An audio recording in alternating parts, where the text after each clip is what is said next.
Bonjour, c'est l'instant du débat sur CRTV Sport and Entertainment, votre chaîne spécialisée de sport et de divertissement. On parle spécialement des Lions indomptables. Ce dimanche, le Cameroun affronte le Sénégal le 16 octobre prochain. Ce sera en France. Le match amical est préparatoire à la phase finale de la Coupe d'Afrique des Nations 2023, prévue en 2024 en Côte d'Ivoire. Les Lions indomptables ont obtenu leur qualification mardi dernier à Garoua, vous le savez, suite à leur victoire 3-0 face aux Hirondelles du Burundi. Le chemin de la qualification fut long, exaltant et inquiétant parfois pour les Lions indomptables qui, pour plusieurs dans l'opinion publique, n'ont pas plaisanté de la manière au cours de ces qualifications. Il y a donc lieu de réajuster un certain nombre de choses, autant au niveau du compartiment défensif, au niveau du milieu du terrain, au niveau de l'attaque, au niveau de la cohésion de jeu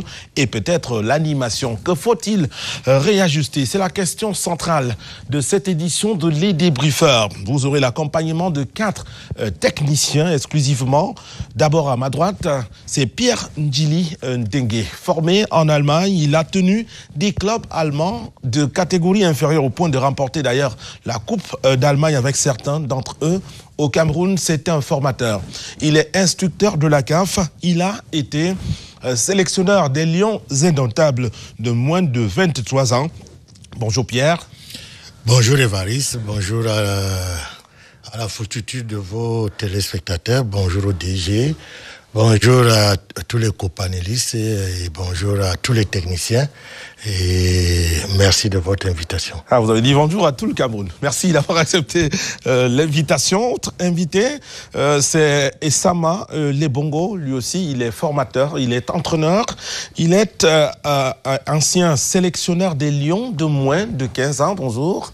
Bonjour Évariste. Merci d'avoir accepté l'invitation de CRTV Sport. C'est moi qui vous remercie de m'avoir donné l'opportunité de venir dire quelque chose ce matin dans votre somptueux studio.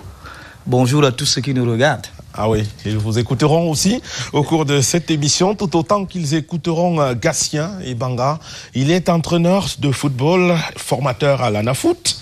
Évidemment, merci d'avoir accepté l'invitation. Bonjour. Bonjour Évariste, bonjour à nos téléspectateurs. Le plaisir et le privilège sont les miens d'être aux côtés des illustres aînés qui m'entourent aujourd'hui. Et voilà, merci encore. J'indique que sur ce plateau, vous n'êtes pas le collaborateur du directeur technique national, mais vous êtes là davantage parce que vous êtes entraîneur de football. C'est bien cela? C'est parce que je suis entraîneur de football. Et voilà. Le 4e invité, il sera à distance, c'est depuis Douala qu'il va contribuer, c'est Richard Toa, ancien sélectionneur des Lions de moins de 23 ans. C'est depuis le littoral qu'il donnera donc sa contribution à cette édition de Les Débriefeurs. Vous le savez déjà, c'est temps du temps. La première phase, c'est la pause actualité, c'est juste après ceci.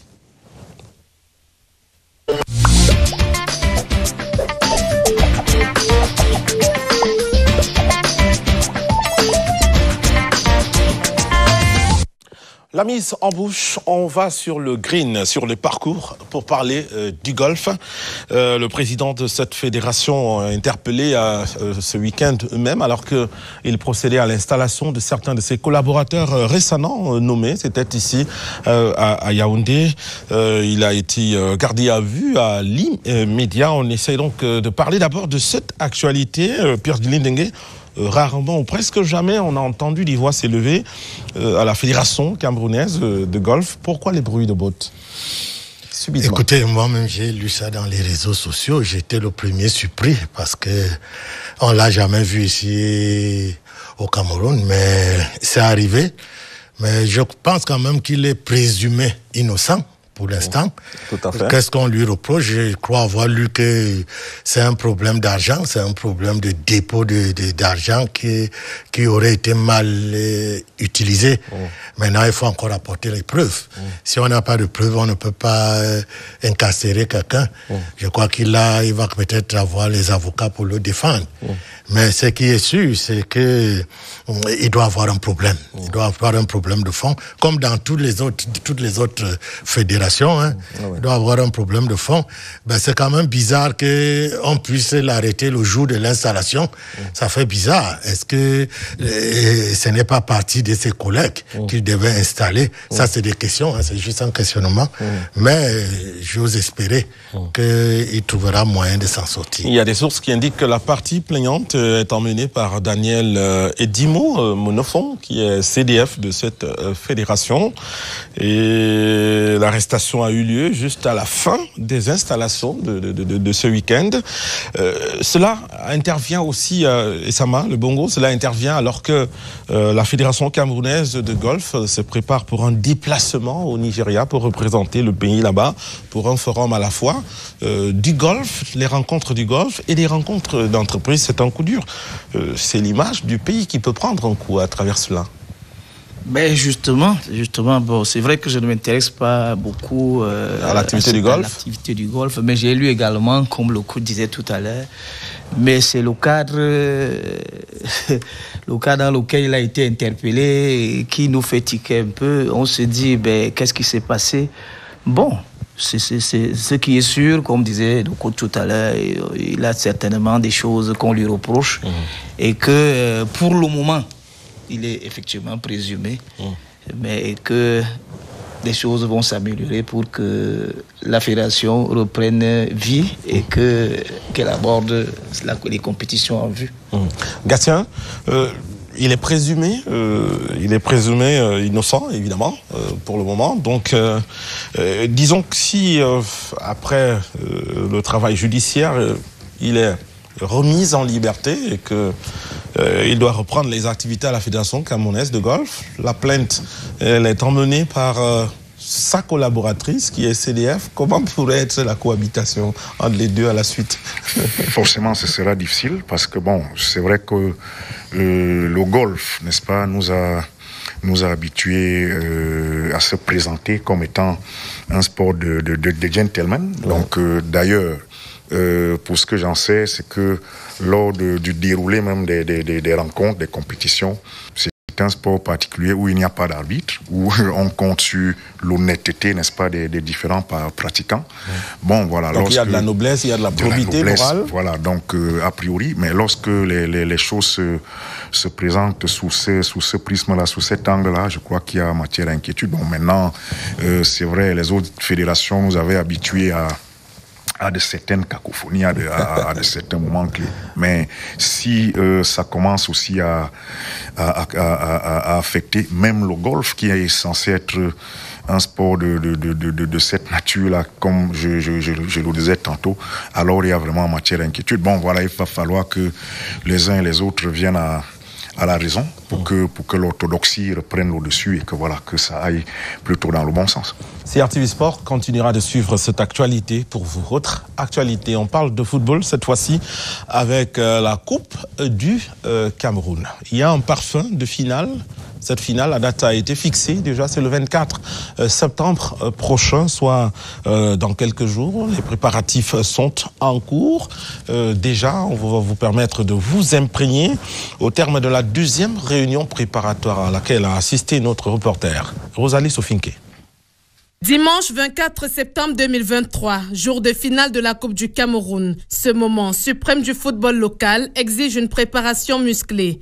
La deuxième réunion préparatoire de ce jeudi au ministère des Sports donne les premières tendances.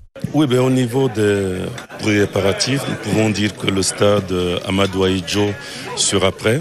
Pour l'événement, nous avons déjà fait 2 descentes samedi et ce matin encore avec les membres de la sous-commission. Nous avons fait l'inventaire des tâches prioritaires. Je puis vous assurer que le nettoyage de l'enceinte, vu sa taille, vu sa dimension, a déjà commencé. Nous avons des équipes qui sont en train de nettoyer déjà les tribunes et nous avons la peinture, un certain nombre d'activités qui vont commencer également. Donc le stade Amadou Ahidjo sera effectivement prêt pour accueillir cet événement, pour accueillir la Coupe du Cameroun et la clôture de la saison sportive 2023. Toutes les autres sous-commissions et les structures partenaires sont à pied d'œuvre pour un succès retentissant. Les recommandations du ministre des Sports, ici représenté par son secrétaire général, sont claires. Aux représentants des administrations partenaires, Prendre toutes les dispositions nécessaires en vue de faciliter la concrétisation des diligences attendues de vos administrations respectives, d'en informer les représentants des commissions de temps en temps dans le cadre de la cérémonie de clôture de la saison sportive 2023. Aux commissions, accélérer les préparatifs et d'en rendre compte à la sous-commission de suivi et de veiller à la ventilation des invitations et intensifier les préparatifs de cet important événement. Cette année, PWD de Bamenda et Fovo Club de Baham sont en finale pour la 4e fois de leur histoire. Objectif, succéder à Coton Sport de Garoua. Merci Rosalie, Sophie, Pierre Djili, Ndengue. Fovo, PWD, quelle finale? Bon, les deux, disons qu'on déjà eu à jouer une finale, au moins. Fovo et PWD. Et je crois que les deux ont déjà aussi gagné au moins une fois. Ouais. Donc, PWD tout récemment. Oui, tout récemment. Ce qui est difficile dans cette compétition, c'est que les dates peuvent fluctuer au gré de l'agenda des autorités. Et ça fait que les joueurs peuvent s'entraîner 2 ou 3 mois. Ils ne savent pas exactement à quel moment on va jouer la finale. D'ailleurs, c'est la raison pour laquelle les finales sont toujours d'un niveau pas très d'un niveau moyen. Relativement moyen, parce que justement, c'est pas précis. Mais quand on a déjà annoncé et quand on voit déjà les préparatifs et tout, ça signifie que les équipes dans leurs zones respectives devraient s'atteler pour que les joueurs soient fit. Le jour dit, c'est-à-dire d'ici une semaine, c'est 7 jours. Oui. En 7 jours, quand même, on peut préparer une équipe pour qu'elle soit en forme, qu'elle soit explosive ce jour-là. Donc, nous sommes tous contents que cette finale se joue finalement. Et Sama Le Bongo, les dates fluctuent, dit Pierre Djili Ndengue, mais on remarque comme une espèce de redressement. L'année dernière, on a joué plus ou moins à la même période. Cette fois-ci, on joue au mois de septembre. On sort quand même d'une tradition d'un moment donné où il fallait attendre le mois de décembre. Oui, mais l'organisation de la Coupe du Cameroun est assez difficile à tous les niveaux. Le coach a parlé du calendrier tout à l'heure, des autorités du pays. Mais il y a également l'entraînement qui exige un certain nombre de choses pour qu'un match se joue et que ce match soit de bonne facture. Et c'est là où le gros problème. Parce que l'événement majeur ce jour-là, c'est la finale de foot. Et la finale, ça mobilise beaucoup de personnes. Et on souhaite toujours que ce soit une belle finale avec des belles phases de jeu. Mais bon... Et ça se voit que privilégier le protocolaire sacrifie un peu le technique. Oui, bien évidemment, c'est de ça que je parle tout à l'heure, là, c'est de ça que je parle. Mais le technicien, il reste technicien.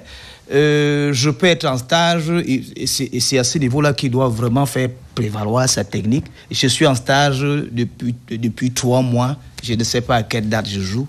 Et puis je fais un plan de travail qui me permet de commencer une semaine, de la finir, par un match, de faire des petits cycles, les cycles de travail d'une semaine.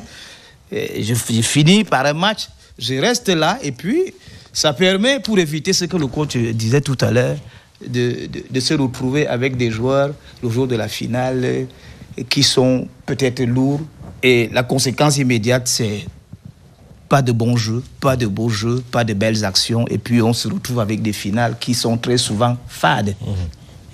Gatien et Banga, la finale de la Coupe du Cameroun n'est pas la clôture de la saison. La saison, elle se referme avec la finale du championnat, au niveau du championnat national. Entre-temps, on n'a pas repris le championnat, ça n'aide pas les équipes finalistes. Donc c'est vrai que comme mes prédécesseurs l'ont dit, ça reste un événement difficile, eu égard à la façon dont il est organisé. Voilà, donc je crois que il y a quand même une nette amélioration, mais ça reste perfectible. Et voilà, la responsabilité donc que les principaux protagonistes, n'est-ce pas, ont à cet effet, c'est que on doit savoir qu'une compétition diffère d'une autre de par sa structure, de par sa fonctionnalité. Donc voilà, il faut tenir compte de toutes ces contingences-là qui tournent tout autour, sachant très bien que lorsque on va jouer une finale de Coupe du Cameroun, donc il faut se préparer à cet effet, et tout est fonction donc de la relation que ces acteurs majeurs, c'est-à-dire les joueurs, les entraîneurs, ont avec cet événement-là. Donc la différence se fait à ce niveau-là, et après, celui qui est à même de mieux gérer toutes ces contingences-là, disais, est aussi à même de remporter la rencontre finalement et inscrit dans son nom dans le palmarès de vainqueur de la Coupe du Cameroun. Voilà. Merci messieurs pour ces contributions. Elle s'arrête donc cette mise en bouche. La pause actualité, c'est terminé. On se retrouve dans un très court instant pour le débat.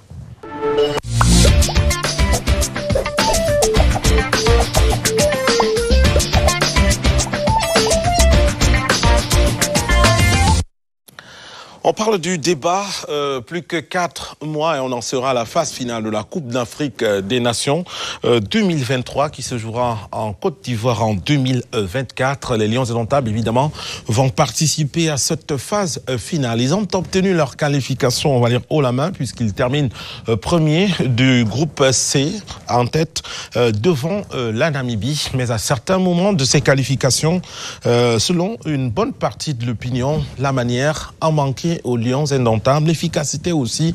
Il y a eu de temps à autre du doute jusqu'au dernier moment. Cela indique bien de ce qu'on devrait procéder à certains réajustements ou donc en défense, au milieu de terrain, au niveau de la ligne d'attaque, au niveau de l'animation du jeu et autres. On le verra avec les techniciens tout à l'heure. La question centrale, donc, pour cette édition de l'Élibriefeur, c'est Lions indomptables. La CAN, c'est demain. Que faut-il réajuster? Il y a d'abord des leçons à tirer. Après le match Cameroun-Burundi tenu à Garoua, c'était mardi dernier. Cameroun-Burundi, le score 3-0 en faveur des Lions indomptables. Mais d'aucuns estiment qu'il y a eu la main de Dieu sur certains des buts des Lions indomptables. Il faut davantage de construction pour en arriver au but.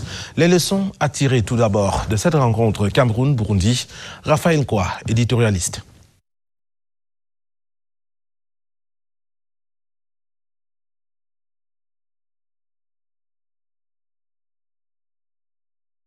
Une qualification pour la Coupe du Monde. Au bout d'un suspense de 120 minutes à Blida, lors d'un mémorable Algérie-Cameroun. Le bilan le plus élogieux en phase finale de Coupe du Monde.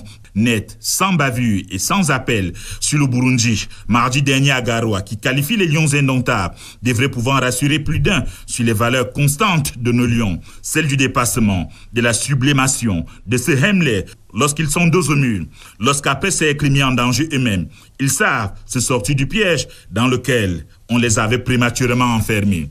Rigaud tient enfin sa première victoire à domicile après un baptême de feu cauchemardesque face à l'Algérie qui s'était imposée à Japoma. Une désespérante sortie à Fandena devant la Namibie. La rencontre de Rumde Adja a donc tous les ingrédients ou presque du match référence qu'il fallait pour sonner la révolte, dont les premiers échos auraient pu se situer dès le 28 novembre dernier au Qatar face à la Serbie, mais qui a manqué dans ces éliminatoires de la CAN 2023. Une révolte symbolisée par une deuxième partie de la rencontre de Garoua maîtrisée après 45 minutes devant lesquelles les Lions indomptables ont eu la crinière en benne.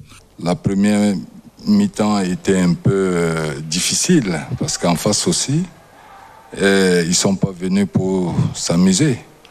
Alors, nos joueurs, ils étaient un peu sous pression. Ils avaient tellement envie de bien faire, mais il fallait trouver un bon moment pour qu'ils soient déstressés et de pouvoir faire la différence. Et en deuxième mi-temps, je leur ai dit de se libérer tout simplement et de prendre confiance en eux et d'essayer d'être encore plus mobiles. Parce qu'en première mi-temps, on a vu que sur le plan offensif, ils étaient un peu très statiques. J'ai demandé aux attaquants de bouger encore plus et d'essayer d'être encore plus agressifs et déterminants dans toutes les occasions qu'ils avaient eues. Et que, bon, le football, c'est mental. Donc, ils l'ont fait. On a vu tout de suite qu'à l'entrée de la deuxième mi-temps, ils ont fait, et ils ont marqué et ça a libéré, ils ont été libérés. Pour rugir dès l'entame, à travers un brillant Mbemo, déterminé et enfin, tel un renard des surfaces dont il s'emploie à perfectionner le profil en championnat anglais depuis le début de la saison. Et seul contre 4 là, c'est pas la peine de courir. Le but camerounais, le but camerounais sur Ryan Mbemo. C'est aussi et d'abord ce qu'il faut apprendre, une approche tactique prudente, prête à faire face à tous les risques auxquels peuvent nous exposer tous nos adversaires, quel que soit leur calibre. Car, quoi que l'on puisse penser, le plan de bataille burundais nous a surpris et parti à l'abordage avec 4 attaquants et seulement 2 milieux de terrain pour la récupération et la relance était une option certes volontaire et volontariste, mais qui n'a pas tenu compte visiblement d'une bonne analyse du jeu burundais. Il n'y a pas conséquent nécessité à davantage étoffer l'analyse du jeu de nos adversaires. Et puis au-delà de l'expérience de haut niveau, la moyenne d'âge des 4 attaquants alignés d'entrée de jeu par le sélectionneur Rigobert Samba affiche une moyenne d'âge de 30 ans.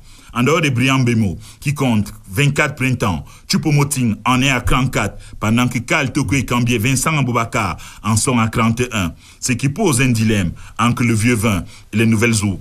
Si le milieu de terrain de la sélection a un problème de riche, il conviendrait au moins de trouver un élément adjouvant à l'indiscutable patron André Zambo Anguissa, en position de libéraux avancés et qui peut déjà compter sur la verticalité du jeu d'Olivier Kemen.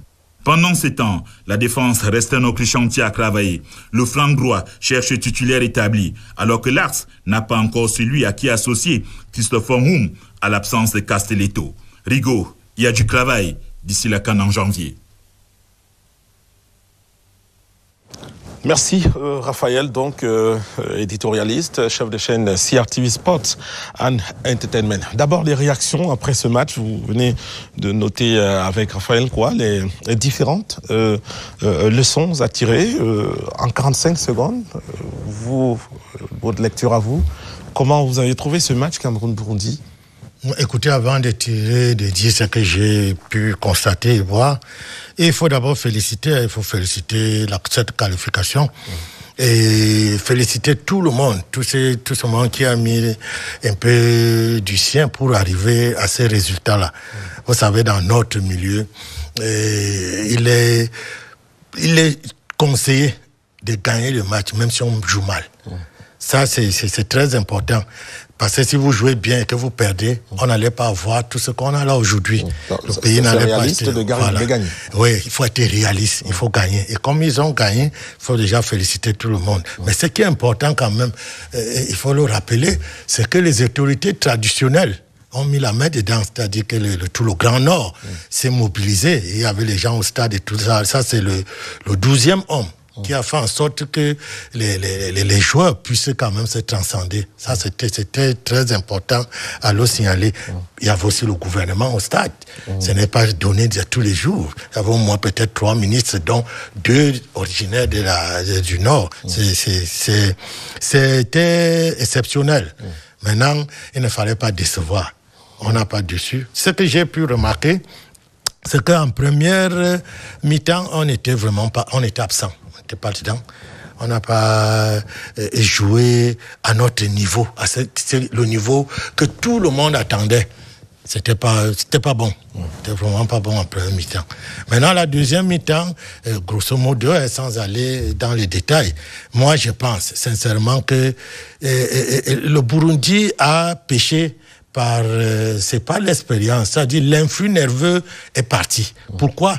Parce que réussir à damer le pion en 45 minutes à l'équipe camerounaise, ça fait en sorte qu'ils se disent qu'ils oublient un peu qu'il y a encore 45 minutes. Ça a donc fait en sorte qu'ils commettent des erreurs. Et ces erreurs ont été bien exploité par les nôtres. Et ça fait en sorte qu'on puisse être content aujourd'hui. 3-0, c'est à féliciter. Et Samal Lebogo, comment vous trouvez le match Cameroun-Burundi? Oui, je vais également dire merci, féliciter les Lions. On attendait cette qualification, on est Camerounais. Et j'étais scotché devant la télé, j'attendais que le Cameroun gagne. J'ai enlevé ma veste de technicien, j'ai regardé la rencontre comme un patriote, un bon citoyen camerounais qui aime son pays. Mais bon, quand on revient au match, je vais partir un peu plus loin. Nous pêchons ici, et ça dure. Ça dure parce que à chaque fois qu'on a un exécutif au niveau de la Fédération camerounaise de football, je pense qu'on n'a pas souvent le temps de faire un travail projeté. C'est-à-dire, j'arrive, comme je fais l'état des lieux, les lions balbutient, et puis moi, je prends peut-être 4 ans ou bien 3 ans pour faire un projet, et puis j'ai la possibilité de le faire. Je travaille pendant 4 ans, on ne me demande pas les résultats, et puis je vous donne rendez-vous à la 4e année. Nous n'avons pas cette possibilité-là au Cameroun. C'est assez difficile. Et on ne peut pas avoir permanemment des résultats si on ne fait pas des projections avant. Alors, on a l'habitude de dire le Cameroun, c'est le Cameroun. Ça ne veut absolument rien dire quand on se penche sur le plan technique. Ça ne veut absolument rien dire. Une équipe, il y a des générations qui passent. Il faut reconstituer.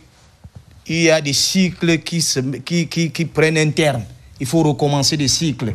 Mais ici, chez nous, on ne connaît pas ce genre d'analyse, ce genre de fonctionnement. Les Lions doivent gagner. Et c'est assez difficile. Le président de la fédération est sous pression, le ministre des Sports est sous pression, les entraîneurs sont sous pression, les joueurs sont sous pression. Résultat, on a gagné le match. Mais quand on regarde le fond, nous n'avons pas eu le temps de constituer un groupe. Nous avons eu des générations ici où on allait au stade, on savait, il y avait Abega, il y avait Mila, il y avait Mbida. On imaginait un match avant qu'il ne se joue. Mais maintenant, la pression que je relève là, il pèse énormément sur tout le monde. Bon. Mais maintenant, quand tu regardes ce qu'on a vu dimanche là, quand on va en profondeur, mardi, je vous en prie, quand on va en profondeur, on se rend compte qu'il y a encore beaucoup de choses à faire. Et ça, c'est parce qu'on n'a pas souvent le temps de le faire. On va essayer d'énumérer les choses qu'il reste encore à faire. Richard Toa est à Douala, on vous l'a dit, on va aussi écouter sa réaction tout à l'heure. Juste après, Gatien et Banga, vous aussi, vous avez regardé ce match Cameroun-Burundi? Oui, c'est un match auquel on a assisté. Tout comme les autres, je vais me permettre aussi de féliciter les différents acteurs majeurs, n'est-ce pas, qui ont contribué à ce succès-là, qui nous donne ou qui nous offre aujourd'hui une grosse bouffée d'oxygène, parce que tout se déroulait dans une atmosphère irrespirable pour tout le monde. Et la première mi-temps a vraiment contrasté avec la seconde, dans la mesure où la lecture que moi je peux faire, c'est que il y avait une énorme pression notamment sur nos joueurs. A vraiment contrasté avec la seconde, dans la mesure où la lecture que moi je peux faire, c'est que il y avait une énorme pression notamment sur nos joueurs. Ça a beau être des professionnels de haut niveau, mais le contexte est assez délicat. Affronte des Burundais qui en veulent, n'est-ce pas, qui veulent inscrire leur nom dans l'histoire du foot en piégeant ces lions indomptables là qui sont pour certains un épouvantail, mais ils savaient bien que ils pouvaient les mettre en difficulté, et pendant toute la première mi-temps, ça s'est vu. Fort heureusement, on a eu un André Onana, ça on ne le dira jamais assez, en état de grâce. C'est vrai que on peut dire que c'est un lion indomptable, mais sa présence dans la cage des lions a été vraiment énorme, et je peux dire sans risque de me tromper qu'on lui doit en grande partie cette qualif. Donc voilà, il a fait une prestation de très très haut vol, et voilà, en deuxième mi-temps, ça le coach l'a relevé. Je dois me permettre de le dire aussi, les Burundais se sont grisés, n'est-ce pas, ils ont versé dans une espèce d'outrecuidance, parce que vous savez, à ce niveau-là, les Burundais, ils n'ont pas vraiment l'habitude de tels rendez-vous, et ignorant qu'ils avaient en face d'eux une équipe très très expérimentée, ils ont commencé à verser un peu dans la facilité, et ils ont payé cash, parce que lorsqu'on affronte des vieux briscards tels que leurs adversaires. Voilà, ils ont payé cash et ça a eu le don de réveiller les Lions. Donc c'est pourquoi on peut vraiment noter ce contraste-là. Autant les Lions étaient très mal en première période, autant ils ont fait montre d'une superbe vraiment en seconde mi-temps et c'est venu un peu masquer un certain nombre de choses et il va falloir être vigilant et relever ces choses-là dans la suite du débriefing. Ah oui, justement, on va en parler tout à l'heure. Allons à Douala retrouver Richard Toa, ancien sélectionneur des Lions U23 et U15. Également, Richard Toa, ancien directeur sportif des Brésiliens de Bepanda. Vous aussi, vous avez regardé cette rencontre. Cameroun-Burundi, bonjour. Quelle a été votre rencontre vue?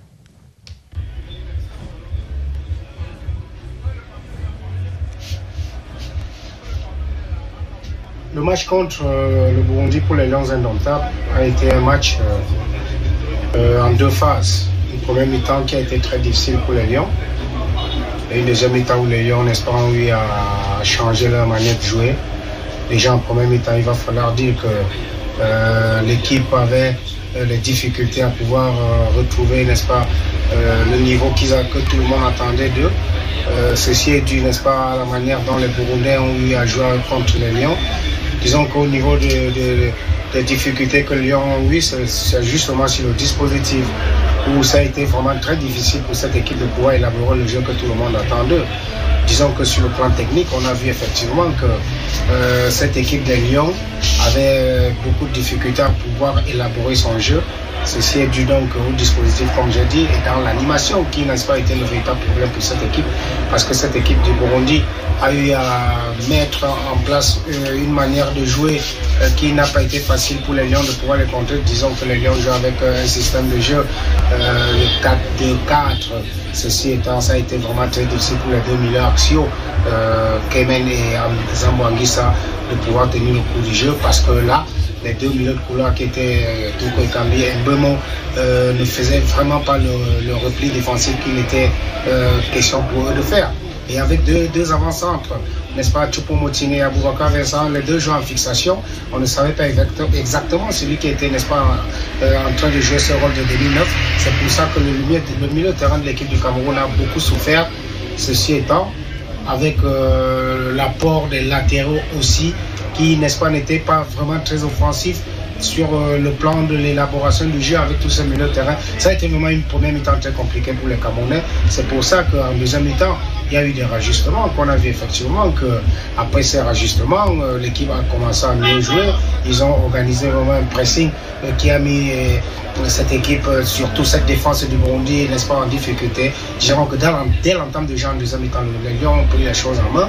Ils ont poussé l'équipe du Burundi, surtout le défenseur a fait cette erreur auquel, n'est-ce pas, Mbomo a eu à exploiter cette occasion dû au pressing qu'il a fait, un pressing vraiment très très très salutaire auquel il va falloir tout le temps développer un pressing de ce genre, mais c'est par là, après ce premier but que, n'est-ce pas, l'équipe du Cameroun a pris confiance et l'équipe du Burundi s'est tout de suite plongée et l'équipe du Cameroun, n'est-ce pas, a pu exploiter toutes les failles qui étaient pour eux et c'est pour ça que je peux dire que ce match a été vraiment un match avec des joueurs très volontaires.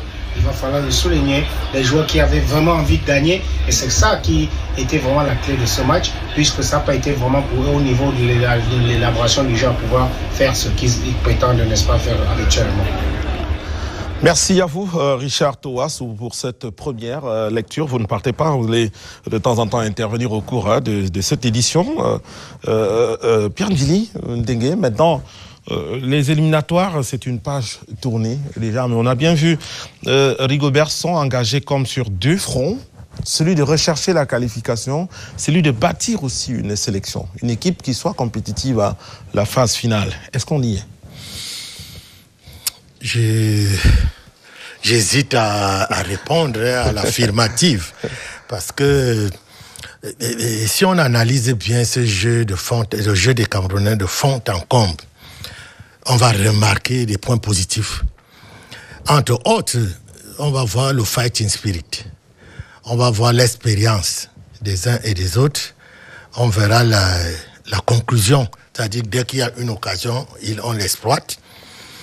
On verra aussi que sur le plan des duels, l'équipe a tendance à gagner des duels. Maintenant, à côté de cela, on se rend compte qu'il y a des failles. La première, c'est quoi? Est-ce qu'on contacte ces joueurs à temps? C'est-à-dire, comme ils ont un match ils ont match le 16 octobre. Le 16 octobre. Est-ce qu'ils sont contactés à temps? C'est-à-dire, est-ce que ces joueurs savent que le 16 octobre, ils vont voyager pour Yaoundé? Ça, c'est un premier aspect.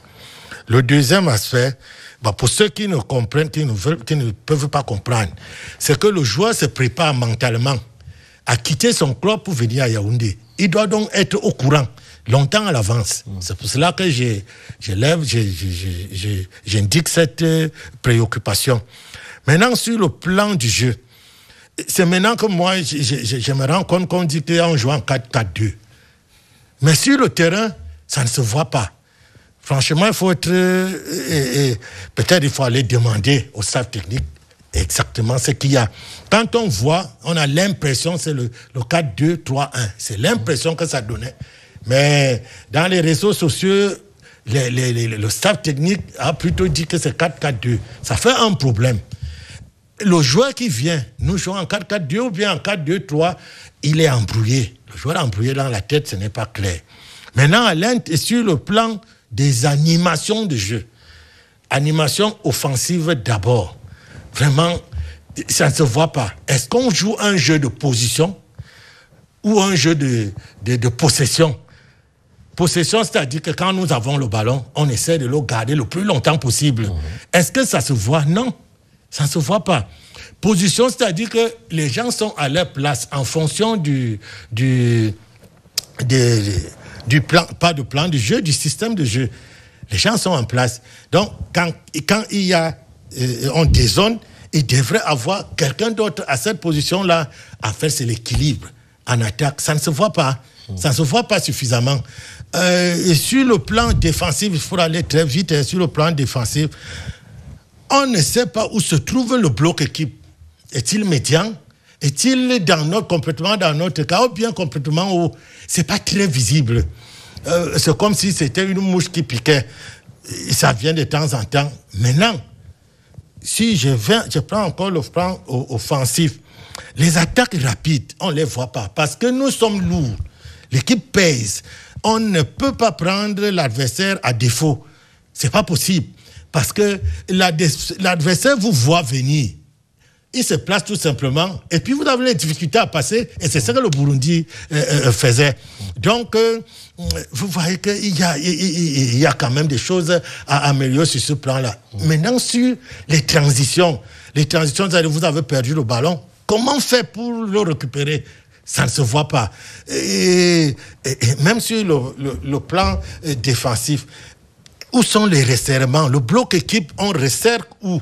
Les gens sont éparpillés sur le terrain, chacun a une distance qui n'est pas raisonnable sur le terrain.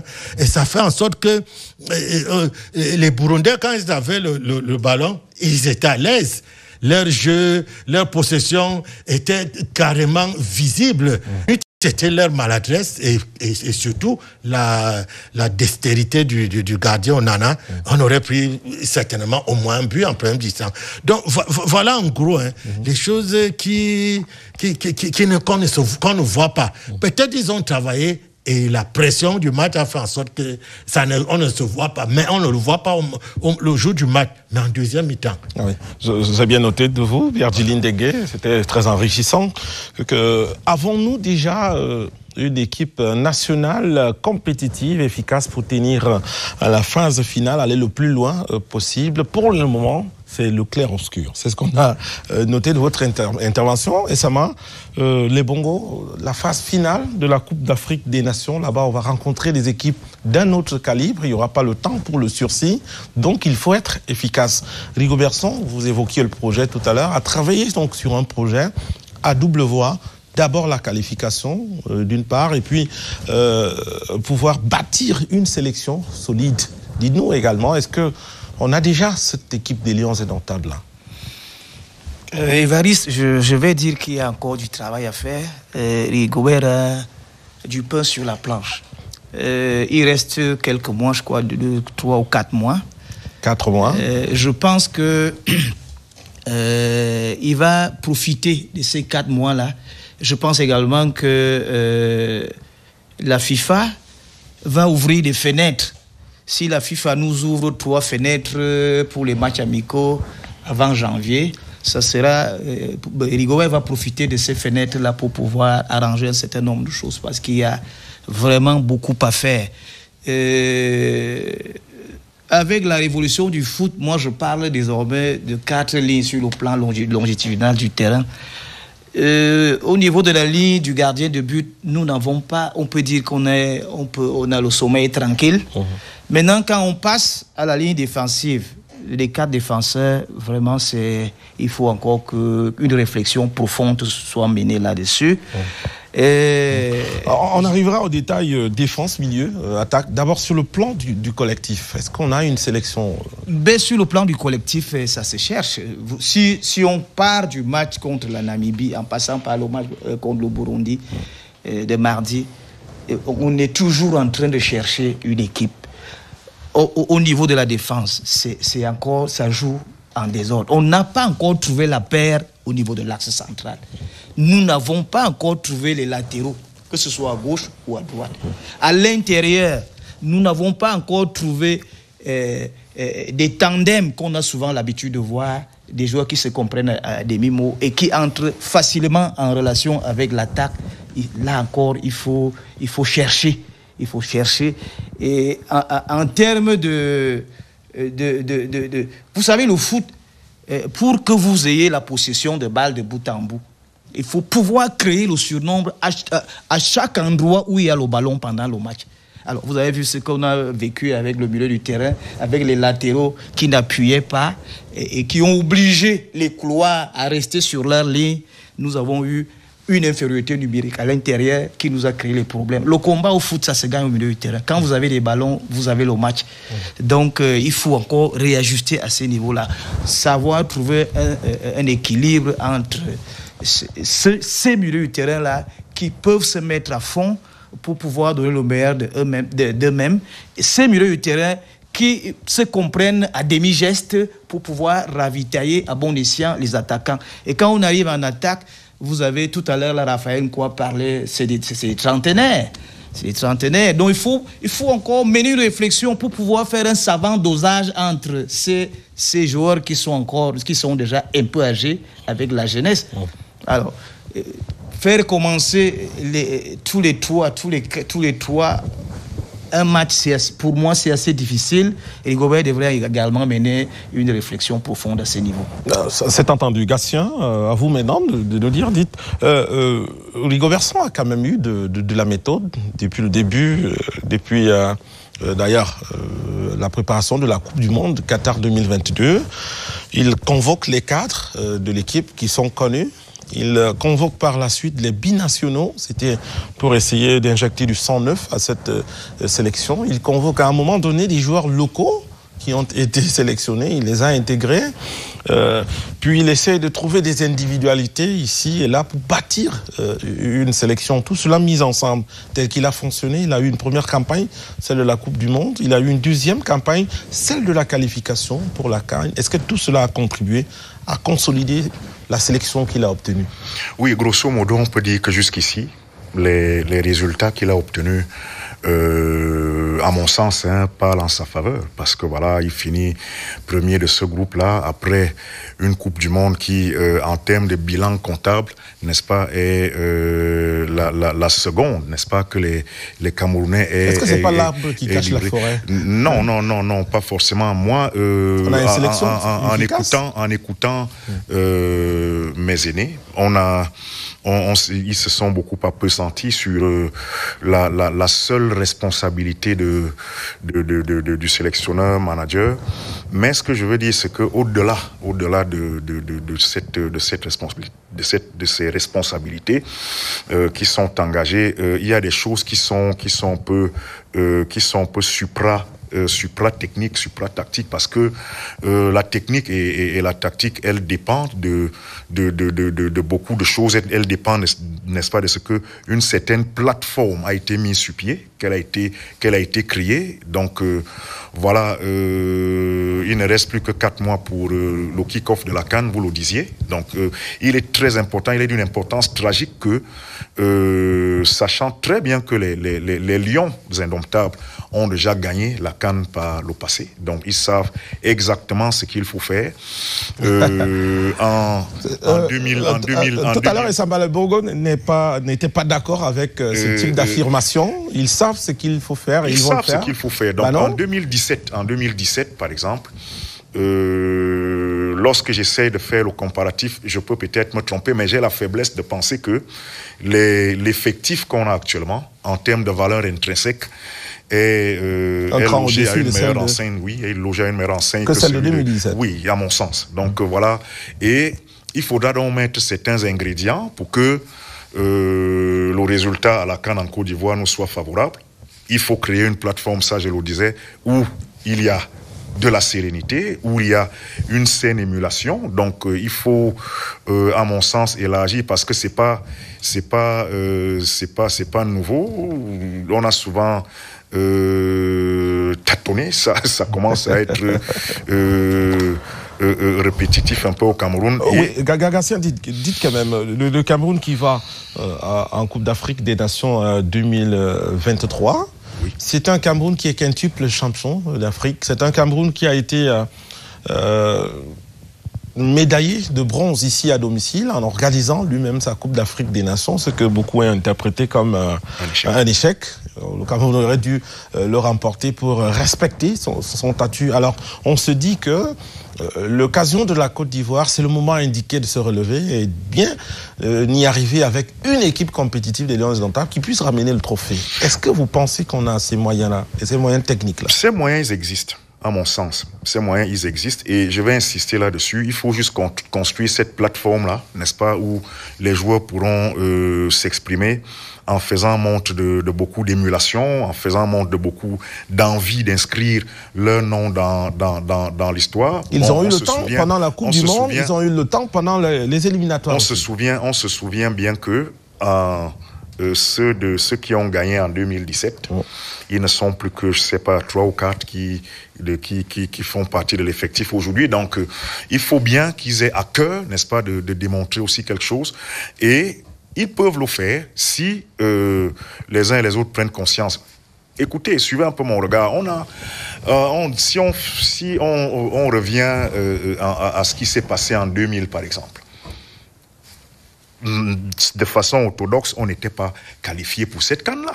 Donc on était au plus mal de nos performances. On s'était fait laminer par le Ghana au stade de la réunification.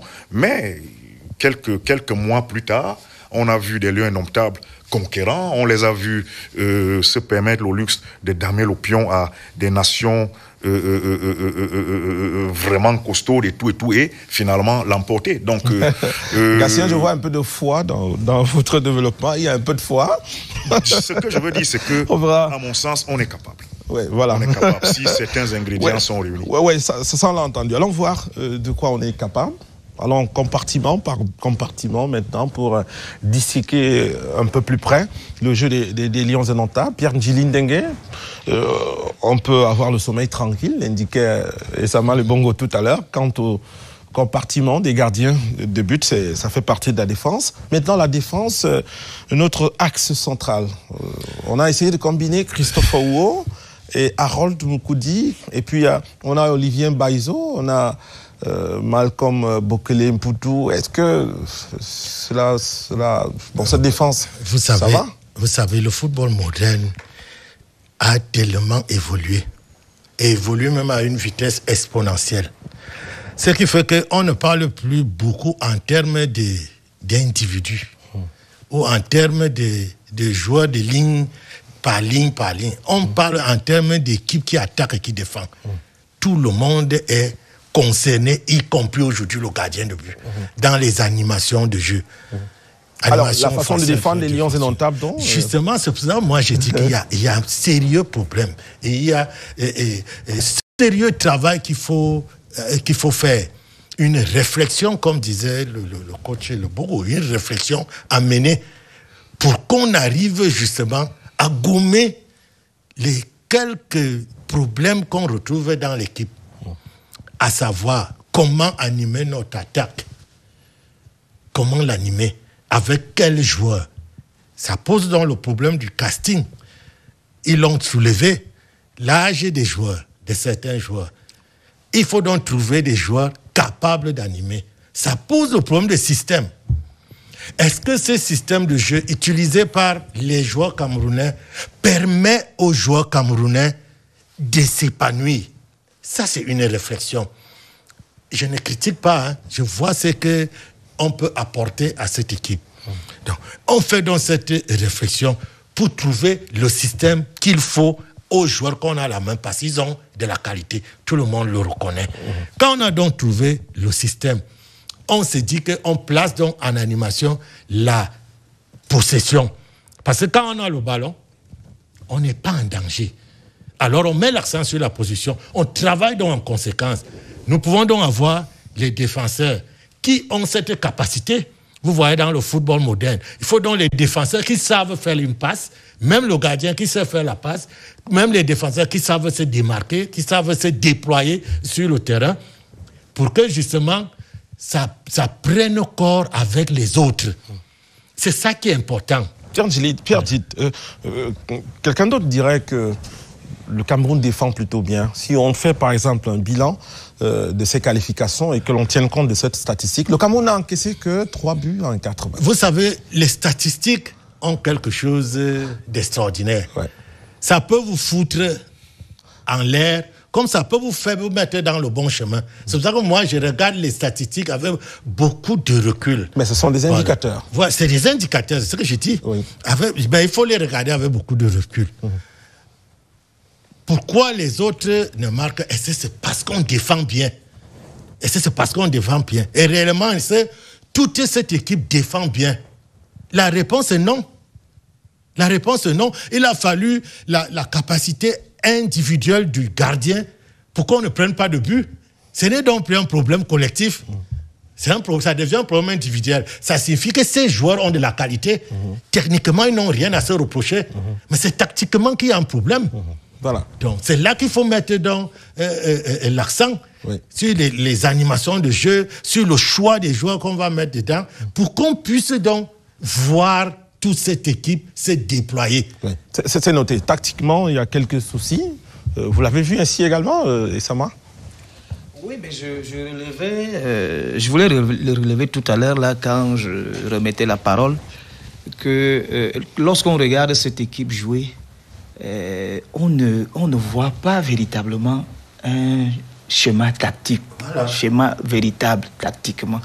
On ne voit pas, on se pose beaucoup de questions. Ils jouent comment? D'un côté, on a Toko de l'autre côté, mais on a 2 milieux du terrain à l'intérieur. Voilà. Mais quand on est en perte de balle, qu'est-ce que Mbemo fait là-bas? Voilà. Qu'est-ce que Toko fait? Il faut venir faire le surnombre à l'intérieur. Comme ça, on est 4. Si on est si Mbemo reste, on est absorbé à l'intérieur. Alors, ça joue comme ça pendant 45 minutes. On ne comprend pas. Il y a problème. Maintenant, au niveau du glissement, côté ballon, si je reviens à la situation de la défense, c'est avec beaucoup de lenteur. Au point où on se pose la question, est-ce que les latéraux savent qu'ils doivent assurer également la couverture? On se pose une question sur le plan tactique. Donc, c'est pour ça que je me dis, est-ce que vraiment Rigobert a le temps de gérer tout ça? Est-ce qu'il a eu le temps de pouvoir gérer ça avant? Mais pourquoi on a les problèmes en défense depuis un bon moment. Moi, je souhaitais que... il a les possibilités d'aller regarder les pros partout où ils jouent dans leur championnat. Mais pourquoi il ne ferait pas la même chose ici? Et aller dans tous les coins du Cameroun comme un entraîneur l'a fait à un moment donné pour pouvoir trouver... Est-ce que c'est le moment de la détection encore? Non, ça aurait dû se faire avant. Mais pour le moment, mais en le faisant... on le dit, tout le monde le dit, le Cameroun c'est un vivier de foot. Ce n'est pas un vain mot, hein. Et c'est effectivement ça. Si on s'assoit au Cameroun, on est sélectionneur de Lyon, on fouine, on ne peut ne pas trouver un défenseur latéral. Même si notre championnat ne se joue pas beaucoup, même si les journées ne sont pas... Il n'y a pas beaucoup, mais on s'assied ici, on trouvera au moins un défenseur central, au moins un défenseur latéral. Je suis convaincu. Je pense que Rigobert Banak a fait ce travail-là. Non, je voulais ajouter pour dire qu'à ce niveau-là, on ne détecte pas, on sélectionne. Et si on se met même à regarder les matchs, vous allez sélectionner tant même chez vous. La preuve, c'est que la majorité des médias connaissent tous les bons joueurs qui jouent partout. Donc, c'est un problème de sélection. Quel est le joueur qu'il faut pour le système qu'il faut pour qu'il y ait l'animation que je recherche? Ah oui, tout à fait. C'est entendu. Pourtant, on a l'impression, Gatien, que Rigobert a déjà trouvé les hommes qu'il faut. Il n'y avait pas Jean-Charles Castelletto, qui est le défenseur central phare de cette équipe, mais il y a un Christophe Owo qui a su le suppléer. Il y a Harold Moukoudi qui est là, d'ailleurs. On a d'autres jeunes joueurs qui sont des défenseurs centraux, même s'ils sont utilisés plutôt sur les côtés. Alors, on croit avoir les hommes déjà, mais qu'est-ce qui fait problème? Mais ce qui fait problème, c'est que la plateforme à laquelle je faisais allusion tout à l'heure, elle doit être créée. Le coach, l'instructeur Ndjili a parlé de casting. Il a parlé, le coach Lebogo a parlé d'autres ingrédients aussi qui contribuent, n'est-ce pas, à l'atteinte de certains objectifs. Si tout le monde, tous les protagonistes se mobilisent autour d'un seul centre d'intérêt, alors je pense que la mayonnaise peut prendre. Il y a des hommes pour ça. Gatien, comment devrait fonctionner Christophe Owo et Harold Moukoudi à l'axe? Donc, personnellement, pour revenir à ce niveau-là, je ne pense pas que ce soit la paire idoine pour notre axe central. Donc, je pense pas. Il faut Jean-Charles Castelletto, Christophe Owo. Oui, il faut à mon sens revoir cet axe central défensif-là, parce que si aujourd'hui nous en sommes à évoquer la grosse performance d'André Onana, je pense que quelque part un peu la faute leur revient aussi, parce que ils n'ont pas été vraiment conscients de leurs responsabilités, et voilà, donc je pense du coup que ce serait pas la paire idoine. Donc on a encore 4 mois. Dis-moi, au niveau latéral, il y en a nous, Tolo, qui est là. Bon, il rassure, la combativité y est toujours. Il est énergique de bout en bout. Oui, voilà. il est... En revanche, on a Olivier Baïzo, ça va Non. Donc ça, c'est... J'étais en train de dire que nous avons encore 4 mois. Et en 4 mois, on peut avoir une baisse de forme, on peut avoir des blessés. Donc c'est pourquoi il faut ouvrir, il faut élargir l'assiette. Je voudrais que vous soyez concret, un peu plus précis. Peut-être que Sama, à ce niveau, peut nous venir en net. Mais il y a des nous, Tolo, sur les côtés. S'il vous plaît, je veux quand même éclairer pour qu'on puisse se comprendre. Parce que poste par poste, là, c'est très difficile de dire que tel est bon, tel est mauvais, tel est ceci. Mais il faut seulement remarquer que le football aujourd'hui, c'est la maîtrise des zones. Il y a 5 zones dans le terrain. Vous savez, il y a des secrets sur le stade là qu'il faut connaître. Oui. Il y a 5 bonnes zones sur le terrain. Et à l'intérieur de ces zones, il y a les 10 000 zones. Et si vous ne maîtrisez pas ces zones sur le plan... voilà. Si vous ne maîtrisez pas ces zones, quel que soit le joueur que vous allez mettre à l'intérieur de cette équipe, il aura toujours des lacunes. Il aura toujours des problèmes. Même s'il a des qualités, comme on reconnaît ces qualités à Baïzo et à l'autre, comment il s'appelle? Notolo, Faye Kolindi. On reconnaît ces qualités, mais s'il ne maîtrise pas justement ces zones sur le terrain, ça devient un problème pour eux, parce que ce n'est plus de certitude. C'est pour cela que pendant les entraînements, il faut mettre ça en exergue pour que le joueur soit habitué à jouer dans ces registres-là, de telle manière que quand on va jouer sur le terrain, même s'ils sont en méforme, ça va se voir. Ça va se voir. Prenons cette contribution de Douala, Richard Toa, qui participe à cette émission avec nous. Vous aussi, vous avez observé cette sélection des Lions indomptables. Comment se comporte-t-elle sur le plan défensif? Voilà, le réajustement qu'il va falloir faire en défense. Je crois que ça ne concerne pas seulement les 4 défenseurs. Il est question déjà que les 2 milieux offensifs sur le couloir reviennent à chaque moment où on n'a pas le ballon dans l'entrejeu pour permettre aux défenseurs d'avoir une solidité défensive. Parce que là, Mbeumo et Toko Ekambi, ils n'ont pas vraiment rempli ce rôle. Quand ils n'avaient pas le ballon, ils restaient toujours excentrés. Ça devient maintenant très compliqué pour ces défenseurs-là. Au niveau de l'axe central, on a vu une paire expérimentale qui n'a pas vraiment beaucoup tenu, puisqu'à la première mi-temps, on a eu vraiment des failles, on a eu des occasions de but qui, n'est-ce pas, ont permis aux Burundais de pouvoir se retrouver facilement devant André Onana. Et ceci n'a été la grande carte de ce gardien. On aurait sûrement encaissé en première mi-temps et ça devait être vraiment très compliqué. Je crois qu'il va falloir revoir vraiment au niveau de l'axe central, s'il y a des possibilités de pouvoir réajuster avec certains éléments, il va falloir le faire. Mais je pense que déjà les 4 défenseurs qui ont joué, il y a 2 ou 3 qui ne jouaient pas habituellement, que ce soit Moukle, que ce soit Wo, que ce soit Olivier Baizo. C'est Noutolo qui a été vraiment très régulier dans les matchs. C'est pour ça que ça n'a pas été vraiment facile pour eux au niveau, n'est-ce pas, de pouvoir avoir un collectif vraiment très solide sur le plan défensif. L'organisation défensive n'a pas été tellement cela, mais je pense effectivement qu'avec les stages qu'ils feront, ça pourra vraiment, avant la Coupe d'Afrique des Nations, se régler. Mais à mon avis personnel, il va falloir vraiment revoir qu'au niveau de l'axe central, qu'on trouve encore vraiment le juste milieu avec certains éléments qu'on peut, n'est-ce pas, amener en renfort. Donc pour moi, c'est le réajustement qu'il va falloir faire. Surtout, ça tient toujours au niveau de l'animation, que ce soit l'animation défensive, que ce soit l'animation offensive. Tout ceci, c'est un projet auquel le staff doit travailler dessus pour mettre ces joueurs, n'est-ce pas, en pleine confiance. Merci Richard Toa, vous ne partez pas évidemment, on va parler du milieu de terrain tout à l'heure. Je crois qu'on a fait le tour quant à la défense et vous êtes tous cohérents vers un objectif bien précis. Mais allons voir aussi l'animation donc du milieu de terrain. Je voudrais bien commencer par vous, Pierre Ndjili Ndengue. Évidemment, on a eu là Franck Sambo Anguissa, Olivier Kemen. Olivier Thiam souffrant encore a été laissé sur le côté. Alors les deux, est-ce qu'ils ont pu tenir? Est-ce qu'ils peuvent supporter cette charge du milieu de terrain? Non, écoutez, ils ne peuvent pas tenir s'ils ne maîtrisent pas ces zones. Ils ne peuvent pas tenir à 2. C'est impossible. Il faut qu'ils tiennent à plusieurs. C'est-à-dire les 2 attaquants, les 2 milieux offensifs, plus les 2 là, ça fait combien?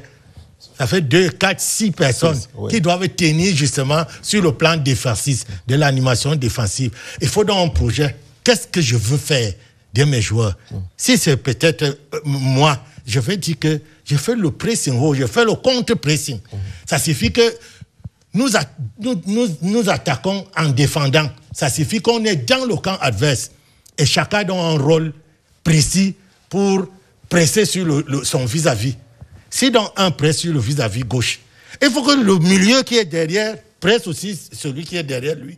Il faut que celui qui joue à l'aile presse son latéral. Il faut que l'autre, vous allez donc voir les gens qui sortent, un sort, deuxième sort, troisième sort, qui sortent et c'est tout un bloc qui travaille. Ce n'est pas une personne. Jusqu'au gardien, tout le monde se déplace. S'il y a un pied qui est parti, les autres doivent faire le même pied pour qu'il y ait donc une cohésion dans cette animation défensive. Vous voyez donc qu'il faut un choix.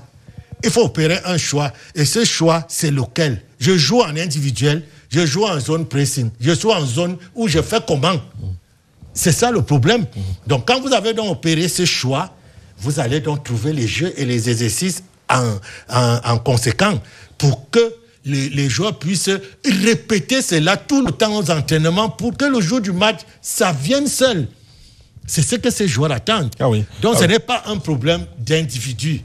C'est vrai, les 2 sont dans la zone, c'est les dépositaires de cette zone-là, les 2 milieux-là. Mais ils ne sont pas les seuls à défendre cette zone. Ils sont nombreux à défendre cette zone. C'est bien compris. Et Sama, le Bongo, que faut-il revoir au milieu du terrain? Je suis d'accord avec le coach Njili quand il parle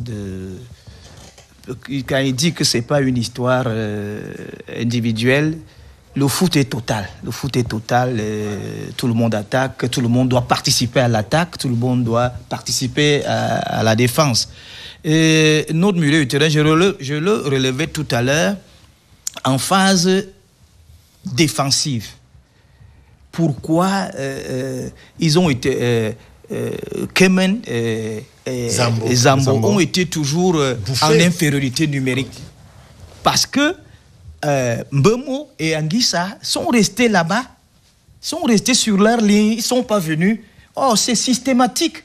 C'est systématique pour que ça marche. À un moment donné, ce n'est peut-être pas Zambo qui ne fait pas son travail, ce n'est peut-être pas Mbemo qui ne fait pas son travail. Quand vous vous retrouvez avec une situation de 3 contre 2, une situation de 4 contre 2, quand 4 contre 1, vous allez faire comment? Et c'est le foot de haut niveau. C'est-à-dire quand ça se lit, et ils viennent 4 au milieu, ils viennent 3, vous êtes 2, vous êtes bouffés, forcément il n'y a rien à faire. Donc moi je dis, il faut, quand on s'engage dans un système de jeu, il faut pouvoir l'animer. Pouvoir l'animer, c'est aussi repositionner le joueur pendant le match. Mon constat, c'est que comment les joueurs peuvent jouer comme ça pendant 45 minutes et puis c'est à la deuxième mi-temps il faut être alerte au niveau de la réflexion parce que sur le plan tactique là, sur le plan du management de l'équipe là, l'entraîneur doit être alerte. C'est-à-dire que pour réparer le plus rapidement possible les incohérences qui se posent pendant des situations de jeu.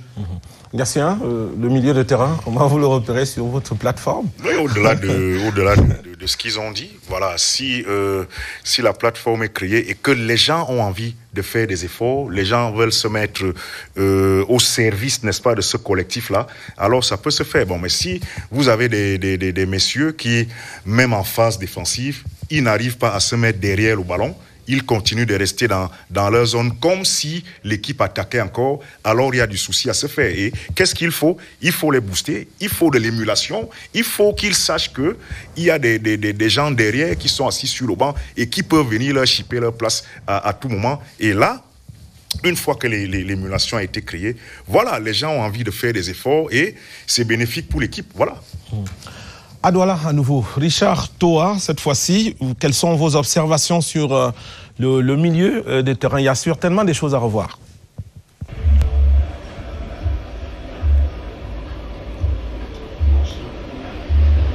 Moi, je pense qu'au niveau du milieu de terrain, le Cameroun n'a vraiment pas de problème. On a des très bons milieux de terrain. Les deux qui ont joué énormément contre le Burundi sont des très bons footballeurs. Mais ils ont eu des difficultés dues qu'ils ont été, n'est-ce pas, abandonnés sur le plan de l'organisation par les deux milieux de couloir et en plus le demi-neuf qui était censé revenir au niveau de l'entrejeu pour qu'on se retrouve au minimum avec 5 milieux de terrain. Ça a été vraiment très difficile pour Anguissa et Kemen de pouvoir supporter la charge de ce milieu de terrain burundais, auquel le numéro 10 de l'équipe du Burundi qui était un véritable joueur, un véritable animateur. Et ça a été vraiment très difficile pour nous deux milieux de terrain de pouvoir se projeter vers l'avant puisqu'ils ont dépensé beaucoup d'énergie à pouvoir asseoir leur jeu sur le plan défensif. Et en plus de cela, je pense effectivement que Zambo Anguissa, qui était censé peut-être jouer comme numéro 8, était aussi vraiment en toute difficulté puisque là, on a vu effectivement qu'il ne pouvait pas se projeter vers l'avant. Kemen a eu à le faire 1 ou 2 fois, mais ce n'est pas assez suffisant pour un match auquel on va vouloir lever le niveau et jouer à une intensité très élevée. C'est pour cela qu'il va falloir vraiment une belle organisation qui va permettre à ces deux de pouvoir avoir une très bonne compatibilité, une bonne animation auquel ils doivent se projeter vers l'avant. Et en plus de cela, comme je l'ai déjà dit auparavant, on doit mettre sur pied des milieux de terrain de couloir qui doivent vraiment revenir à chaque moment où on n'a pas le ballon pour pouvoir aider ces deux milieux axiaux. Sinon, ça sera vraiment très compliqué. Et je pense effectivement que ça va toujours dans l'animation, le projet de jeu qu'on a mis sur pied. Est-ce que ça va vraiment aider ces joueurs avec le système de jeu que nous on utilise actuellement, ou alors il va falloir retrouver, n'est-ce pas, une autre formule? Pourquoi pas avec un 4-3-3 auquel on a vraiment 3 véritables milieux de terrain, plus de 2 milieux de coureurs qui reviennent, ça devient automatiquement un dispositif avec 5 milieux de terrain quand on n'a pas le ballon. Et je crois que là, ça peut être vraiment un peu plus mieux pour ces joueurs de pouvoir mieux s'exprimer, n'est-ce pas, dans des phases de jeu où on les attend, surtout sur le plan offensif. Merci Richard Toa, vous allez intervenir une dernière fois quand on parlera de l'attaque tout à l'heure. Messieurs, je vous propose une petite respiration. Ils sont rentrés en club déjà. André Onana également, gardien de but des Lions indomptables. Malheureusement en championnat, il a perdu son club et lui ont perdu le match de la 6e journée, 0 but contre 3. En revanche, mardi dernier, lors du Cameroun-Burundi, il a été excellent. Tous ou presque s'accordent à dire que le joueur, le gardien de but des Lions indomptables a été l'homme du match. Pour nous également, à les débriefeurs, c'est le sportif qui a été sélectionné comme celui de la semaine. André Onana, son match contre Cameroun, Burundi, Adèle Stéphanie Gobisson.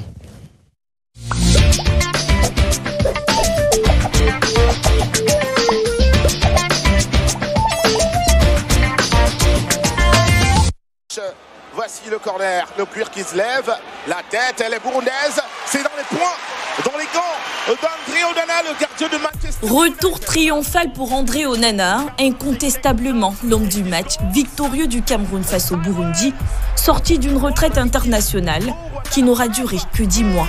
En première période, dans un jeu équitable entre les deux nations, le gardien de but mancunien réalise 6 arrêts décisifs, permettant au Cameroun de garder ses cages inviolées.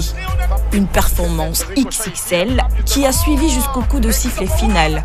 Le Cameroun ira donc en Côte d'Ivoire grâce au but inscrit par Bryan Mbeumo, Christopher Wu et Vincent Aboubakar, mais surtout grâce à ce gardien de classe mondiale qu'est André Onana. Souvent critiqué pour son style audacieux, il faut bien reconnaître que c'est ce qui fait de lui aujourd'hui l'un des meilleurs gardiens au monde. Un statut qui vient se confirmer par sa nomination au Ballon d'Or en tant que meilleur joueur, sa 2e au trophée Yashin, désignant le meilleur gardien de but de la saison, et celle du meilleur gardien FIFA de Best. De la foule des sports de Samuel Eto'o à Manchester United en Première Ligue, en passant par l'Ajax Amsterdam et l'Inter, André Onana construit au fil des années sa légende. Mais un trophée avec les Lions indomptables reste attendu. La CAN Total Energies Côte d'Ivoire 2023 sera donc la parfaite occasion. C'est à juste titre qu'il est classé parmi les meilleurs au monde en ce moment. André Onana qui reste. Merci Adèle Tiffany Gobisson. André Onana, performance majuscule donc lors du match Cameroun-Burundi. Messieurs, on parle maintenant de l'attaque. On va voir également comment cela a fonctionné là-bas. Lors du match Cameroun-Burundi, c'est du 3-0. On dira que l'attaque a fait son boulot. Moi, je ne le dirais pas ainsi. Ce sont 3 buts marqués. Oui, les 3 buts marqués viennent comment? Le Burundi nous a offert 2 buts. C'est-à-dire le but, la passe, là on Mbeumo sort sur le porteur. Oui. Ça, c'est la passe du Burundais. Maintenant, le 2e but, c'est un corner.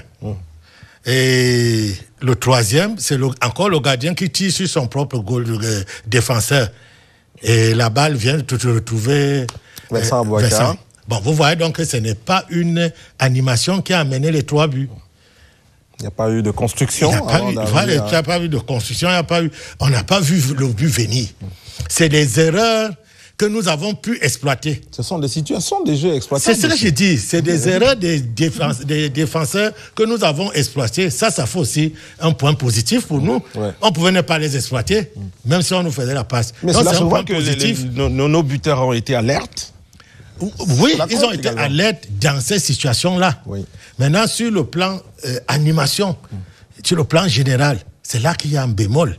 C'est là qu'il faudrait accentuer le travail pour que on ait plusieurs situations de jeu qui nous amènent à trouver la cage.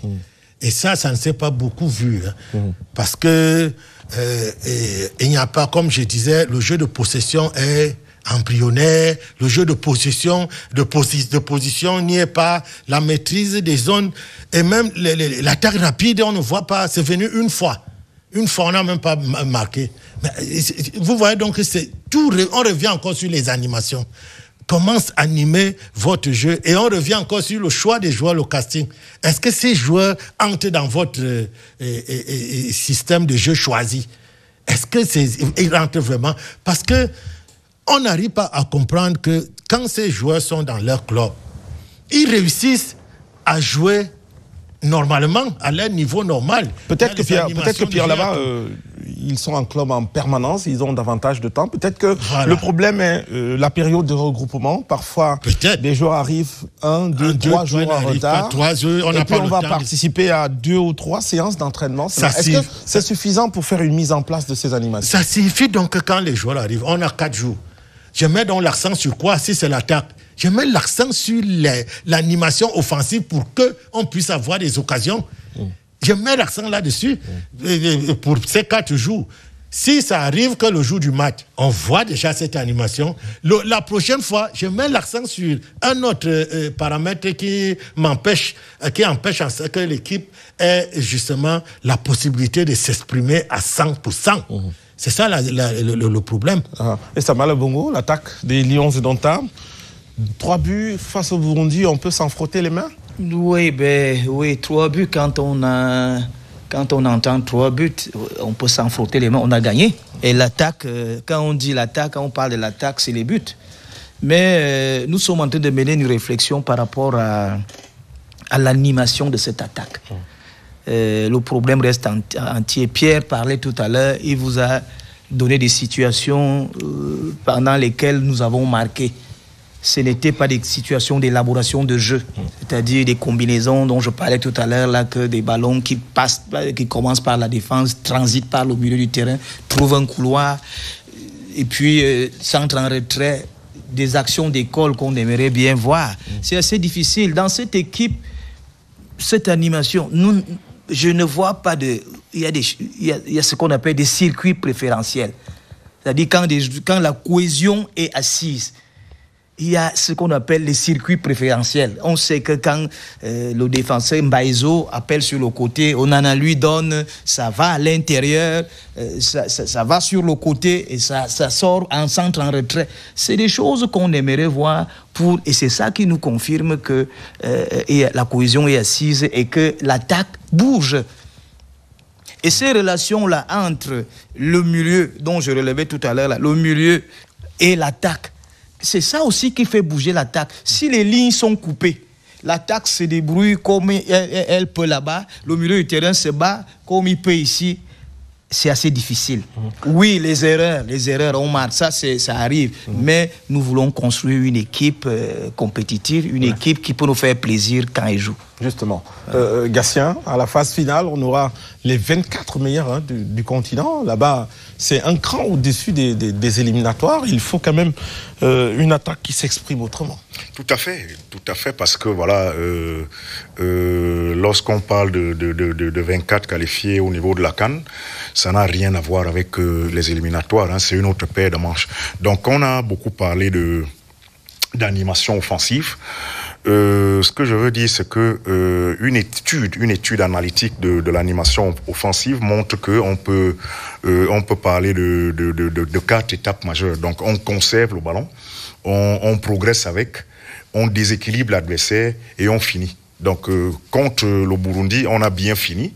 C'est vrai, le coach le relevait tout à l'heure, c'était pratiquement des offrandes.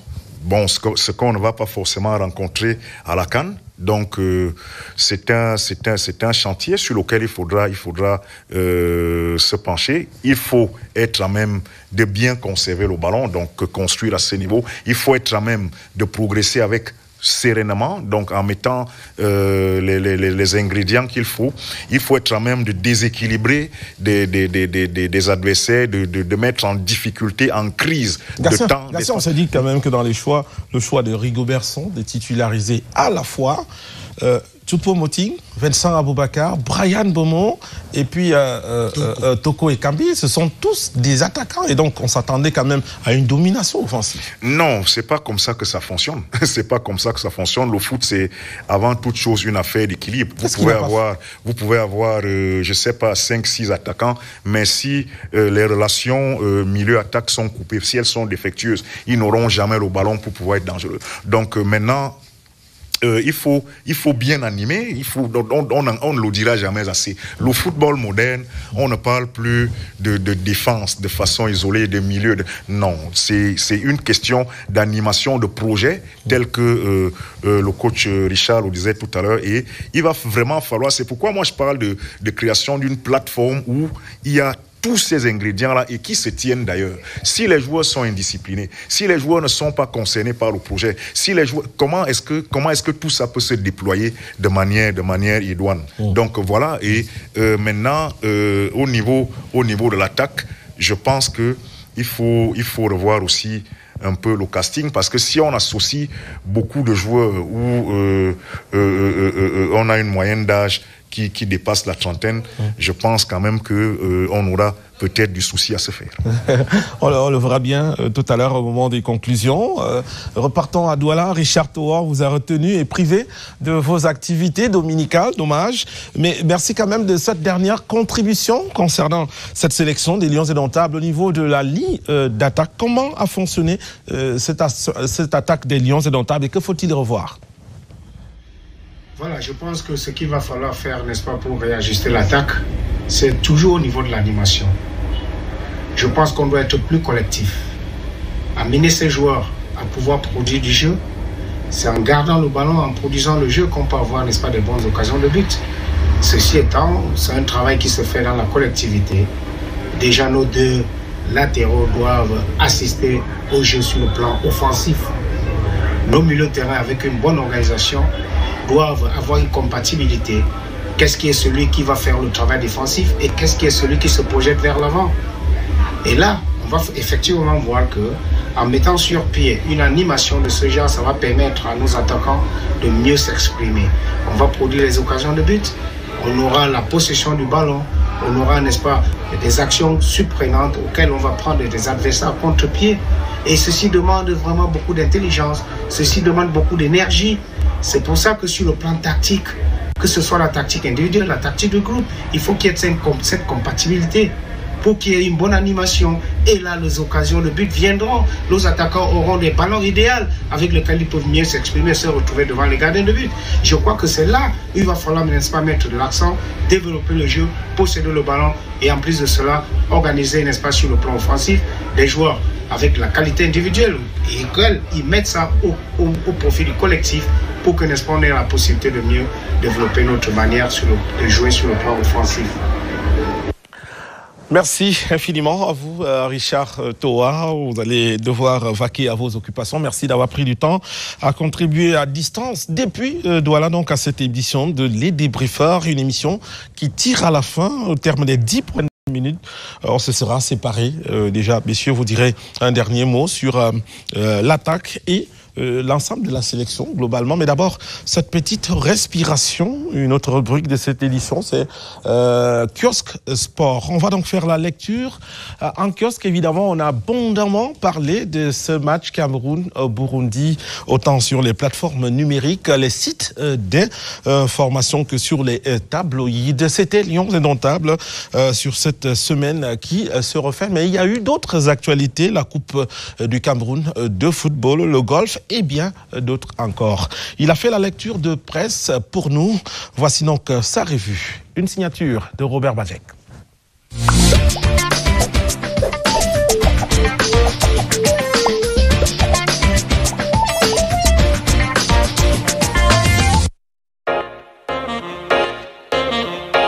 Garoua envoie le Cameroun en Côte d'Ivoire. C'est la une du tri-hebdomadaire L'Œil du Sahel au lendemain de la victoire et de la qualification des Lions indomptables face au Burundi lors du dernier match des éliminatoires de la Coupe d'Afrique des Nations 2023. Abidjan on arrive, titre en une du quotidien Le Messager qui célèbre à sa façon la belle prestation des quintuples champions d'Afrique qui disputeront leur 21e phase finale de CAN. La une de The Guardian Post est quasiment la même, mais en langue anglaise, Ivory Coast, Here We Come. Oui, les Lions indomptables seront à la CAN 2023 en Côte d'Ivoire, comme le martèle le quotidien Le Jour dans sa parution du mercredi 13 septembre. L'info à chaud a eu les mains bien chaudes en choisissant d'applaudir pour nos chers Lions indomptables qui ont ravi une nouvelle fois le peuple camerounais. Et dans le même temps, l'hebdomadaire Breaking News a choisi d'encenser les mains et les pieds d'André Onana par sa une. André Onana, homme du match, souligna à grands traits la prestation époustouflante du portier camerounais plusieurs fois décisif durant le match face au Burundi. Même angle d'attaque pour Réalité Plus qui, dans son style singulier tout en relevant les 8 arrêts historiques d'André Onana qui ont sauvé le Cameroun, ne manque pas de remercier le chef de l'État Paul Biya, grâce à qui, selon le journal, le gardien de Manchester United est redevenu lion indomptable. L'hebdomadaire La Voix des Jeunes, lui, a dansé sur le son de la victoire, relevant l'implication et l'impact du coaching du manager sélectionneur Rigobert Song. À l'heure de la célébration, Info Matin faisait écho de la signature de convention entre le ministère de l'Éducation de base et la fondation Devis et Passy. Dans le même temps, le Popoli, journal satirique, indiquait qu'à peine la qualification du Cameroun était en poche que déjà commençait le clash entre Camerounais et Ivoiriens. Ceci relatif à l'inondation du stade Alassane Ouattara lors du match amical Côte d'Ivoire-Mali, fortement rayé sur les réseaux sociaux par les Camerounais.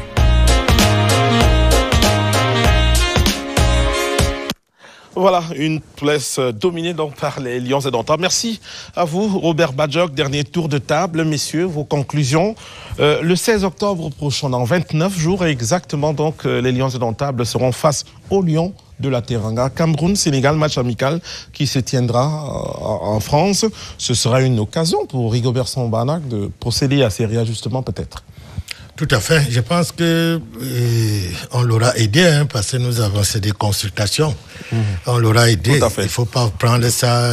Consultation de haute facture d'ailleurs. Il ne faut pas prendre ça mal, parce que nous voulons que les Lions réussissent et que lui-même réussisse aussi.